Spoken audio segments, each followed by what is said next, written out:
Bonjour les enfants, c'est maîtresse Christina. Aujourd'hui, j'ai ramené un livre pour vous. Voilà. Le titre, c'est Un petit trou dans une pomme.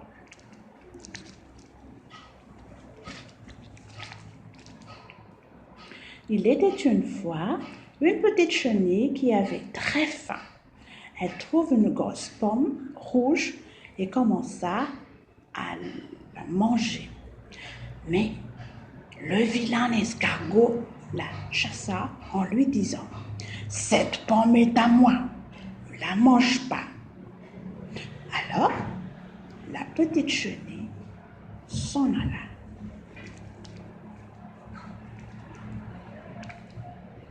La petite chenille avait toujours très faim. Elle rencontra une belle poire jaune et commença à la manger. Mais une méchante guêpe la empêcha en lui disant « Cette poire est à moi, ne la mange pas. » Alors, la petite chenille s'en alla.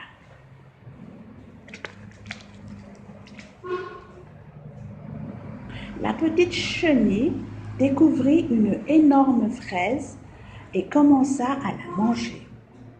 Mais une fourmi noire l'effraya en lui disant « Cette fraise est pour moi, ne la touche pas. » Alors, la petite chenille s'en alla.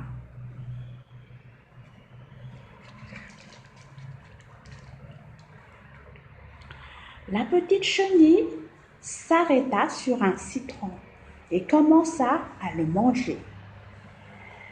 Mais une libellule qui passait par là lui fit peur en lui disant « Si tu manges mon citron, je te pince. » Alors, la petite chenille s'en alla. La petite chenille s'approcha d'une aubergine et commença à la manger. Mais une sauterelle la dérangea en lui disant « Cette aubergine est à moi, ne la touche pas. » Alors la petite chenille s'en alla.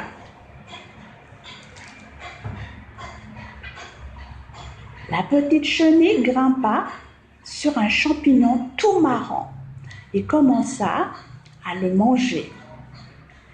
Mais un moustique la piqua en lui disant « Bzzz, ce champignon est à moi, tu ne le toucheras pas. Bzzz. » Alors, la petite chenille s'en alla. La petite chenille se posa sur un poivron et commença à le manger.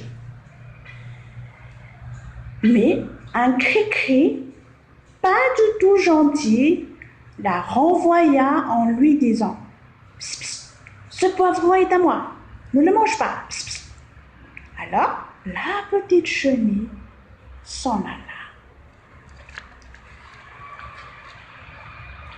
La petite chenille avait de plus en plus faim et était de plus en plus triste. Elle aperçut une châtaigne et commença à la manger. Mais une mouche bourdonna à ses côtés. «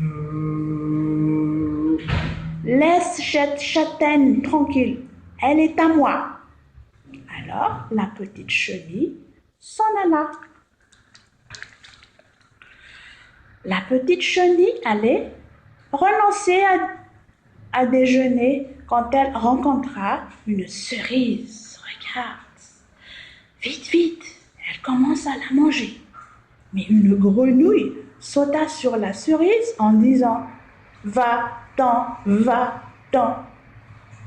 Cette cerise est à moi, ne la mange pas. » Alors, la petite chenille s'en alla. Tant pis. Tout le monde déjeuner, murmura la petite chenille, en se posant sur une feuille. Et elle commença à filer son cocon, c'est-à-dire à construire sa maison. Ah, regardez-moi ça. Un beau jour, le cocon s'ouvrit doucement et il en sortit un papillon ravissant, un papillon plus beau que la pomme, la poire, le citron, la châtaigne, la fraise, le champignon. Un papillon bariolé qui ressemblait à tout ce que la petite chenille avait grignoté. Et voilà, c'est fini l'histoire. Bon, ok, merci beaucoup et à la prochaine. Au revoir.